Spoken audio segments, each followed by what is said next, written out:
চলো তোমাদের সাথে শেয়ার করি নৈহাটির বড়মার কাছে কিভাবে পুজো দিতে হয় আর কি কি প্রসিডিওর। অনেকেই তো বড়মার কাছে এসেছো, তারা তো সবাই জানো, যারা জানো না এই ভিডিওটা তারা দেখো। ব্যাপারটা হলো যে অনেক দিন ধরেই আমার মন কেমন করছিল, ভাবছিলাম যে বড়মার কাছে পুজো দেব। তো আলাদা করে বড়মা আমাদের রামপ্রসাদের ভিটার মা কোনো কিছুই আলাদা না, সব জায়গারই মা এক আমি মনে করি। কিন্তু রামপ্রসাদের ভিটার মার কাছেও আমি গেছিলাম, তো সেই জন্য ভাবলাম যে বড়মার কাছেও পুজো দেওয়া যাক। প্রথমে ওখানে অনেক লাইন পড়ে ঠিকই, কিন্তু অনেক লাইন পড়লেও খুব তাড়াতাড়ি সেই লাইনটা কিন্তু এগিয়ে যায়।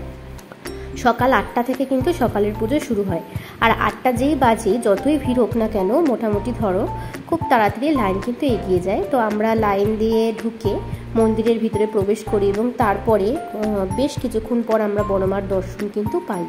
তো বড়মার দর্শন পাওয়া মাত্রই কিন্তু মনটা খুব ভালো হয়ে যায়। আর এই যে বড়মাকে দেখছো সাজানো, সেই বড়মা কিন্তু একদম সোনায় সুসজ্জিত। তারপরে আমরা পুজো দিয়ে বেরিয়ে আসি, কারণ সামনের দিকে একদমই ভিডিও করা নিষেধ ছিল। তারপরে এসে আমরা একটুখানি নৈহাটিতে যে গঙ্গার পাড় আছে সেই গঙ্গার ঘাটের দিকে যাই। আর দেখো লঞ্চ ঘাটটা কি ভালো লাগছে দেখতে।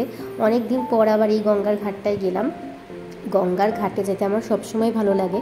আর এই ঘাটটা না একদম ওই জলের সাথে স্লোপিংটা এত মানে সুন্দরভাবে মিশে গেছে, আলাদা করে সিঁড়ি ভাঙতে হয় না, এটার জন্য আরও ভালো লাগে আমার এই ঘাটটা।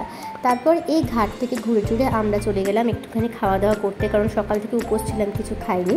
তো কচুরি তরকারি দিয়ে উপোস ভঙ্গ করলাম, তারপরে বাড়ি ফিরে আসার পালা।